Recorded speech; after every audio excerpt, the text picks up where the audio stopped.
Kaplan Cycles New England Motorcycle Museum, your one-stop shop for all vintage and antique motorcycle needs.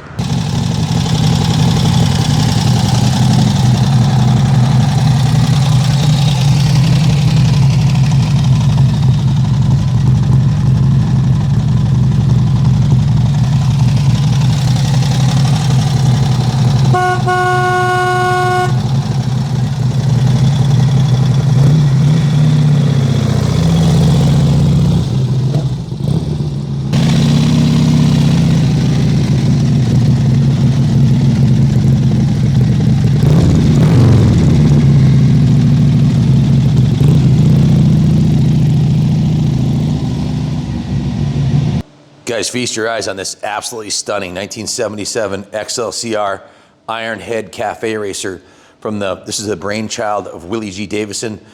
He penciled this on his desk. He designed this bike. He was looking for something to compete with the Japanese Z1R and cafe racing style that was real hot at that time. So he took his most powerful production motor, hopped it up a little bit, put the dual exhaust on it, and this was the fastest production motorcycle Harley Davidson had ever made since 1903 when they started making V-twins. This is triple disc brakes right out of the box. This is, the original owner left this in his will to his nephew who had it for a few years and then sold it to Randy Gillespie, a collector friend of ours. This bike's been in radiant heat storage for many moons. Randy's facility.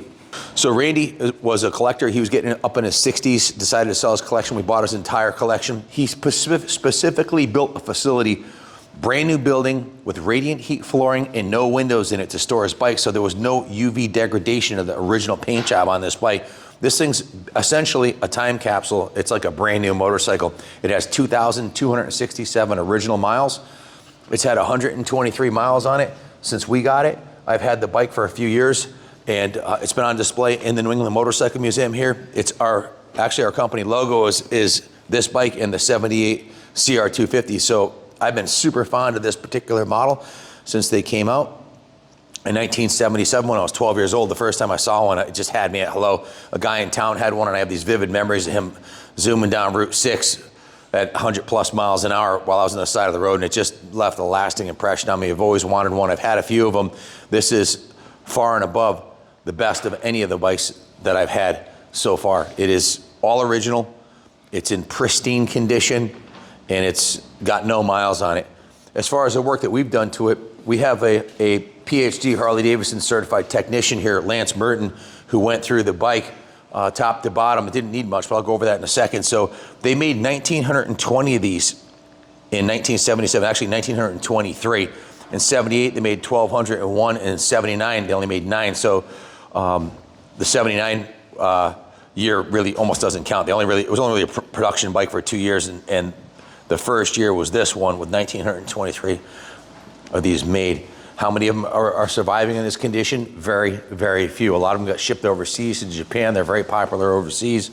A lot of them got hammered into the ground, modified, painted, whatever. To find an original like this nice, well, good luck. You probably will never get an opportunity to get one this low miles that's this nice. So one of the things I really like about the Cafe Racer is the engine. If you look at it from the profile, like Ronnie's looking at the Iron Head, it has a unique profile to this engine that is my favorite Harley Davidson engine besides maybe the Knucklehead, especially on this side right here. This one has the Siamese pipes on it.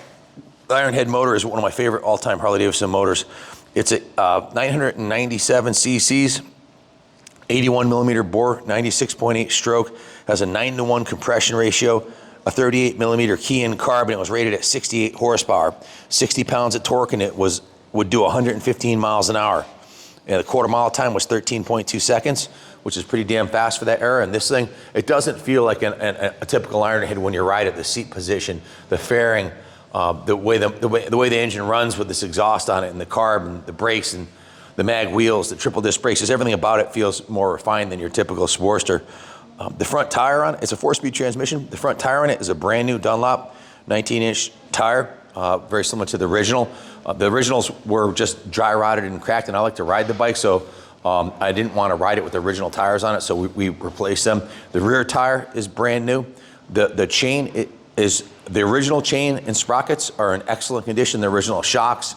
If you, starting at the back of the bike, the tail lamp, the tailpiece, the turn signals, the shocks, the chain and sprockets, the chain guide, the passenger pegs, everything's original. There's no evidence this thing it's never been dropped.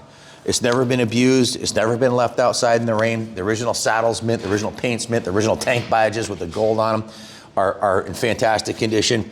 This is the battery tender lead. I keep it plugged in and I start the bike at least once every 3 months. We run ethanol-free VP fuel, which is guaranteed to be good for 3+ years. I've actually taken bikes out of barns that had VP in them for 10 years that started. So the carburetor on this, I'll get into what we've done to it in a second, but the original condition of this, look at the Harley Davidson #1 logo. That's the original engine cover that's in pristine condition. The starter, the original air cleaner is intact. The original fuel petcock. The fit and finish of the bike is second to none. This is the original factory oil cooler. Guys, Randy gave me this also. This is the original Harley Davidson brochure from 1977 showing the Cafe Racer, and this is exactly the way the bike came out of the factory, exactly. The only thing that's not original on this bike is the tires. We did put a new battery in it with a battery tender lead. He flushed out the tank, cleaned the carburetor in the ultrasonic tank, serviced cleaned and rebuilt the carburetor and the accelerator pump, changed all the fluids on it, the brake fluid, the gear oil, and the engine oil have all been refreshed. And I really don't want to sell this bike, to be honest with you.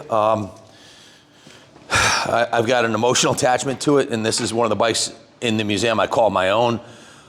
But we're starting a race team. We've got a several $100,000 commitment opening the new gas dealership up, and we're opening a $10,000 motorcycle dealership, and I got to come up with cash to build the bathrooms and everything else.